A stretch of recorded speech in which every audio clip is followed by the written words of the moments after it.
mo ko isalig og media gyud. Uy, kuya o bata.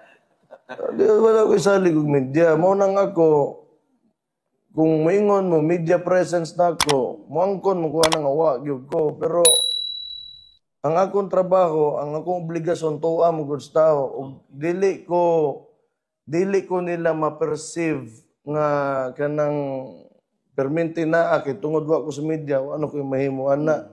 Ugma, ug di ko niya botohon, ano ko labot po ana, kay muli ra mo ko sa balay, padayon ko sa akong kinabuhi. Pero ang akong obligasyon, moadtos tao dito ko mismo, makitaan ko nila personal, mas importante na nako kontra sa makitaan ko ninyo dias media.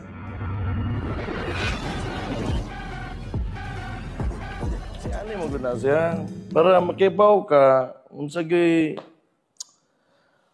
sa imo kinanglan buhaton, kinanglan pinakauna sa tanan gamiton nimo ang structure sa gobyerno. Okay? So ang structure karon naatay mayor, natay vice mayor, natay mga departamento under sa LGU, naputay konseho, naatay barangay. Sa barangay, napuna sila kagawad, na sila mga purok leader, na sila mga tanod. So kini nga istruktura ni imuhan ni siyang gamiton karon.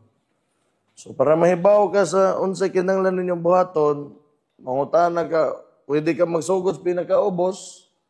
Pwede po ka magsugod sa pinakataas, pwede ka magsugod sa tunga.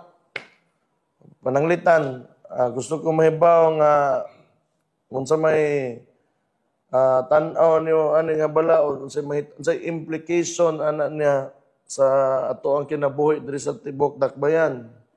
Pwede ko mangutana opinion sa Bisimayor, o ngani na sa mo na yung tanaw, mo na yung tanaw. Gamito gini mo structure sa gobyerno kay tanan na sila reporting man na sila sa mga responsibilidad man na kay ako man na executive. So maabot ko sa ilaw, mangutana po ko sa purok leader, say may tanaw ninyo ani.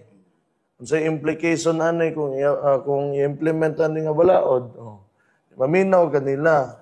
Hantod sa makakuha kag consensus or kanang mag-gather nimo tanang tubag o data nga kinahanglan nimo para makahimo kag desisyon.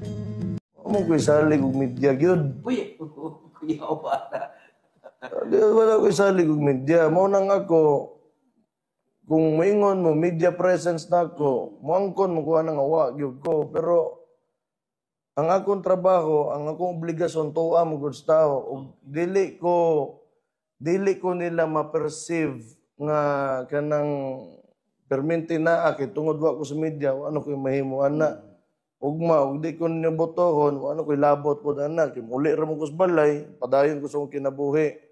Pero ang akong obligasyon, moadtos tao dito ko mismo, makitaan ko nila personal, mas importante na nako kontra sa makitaan ko ninyo dias media.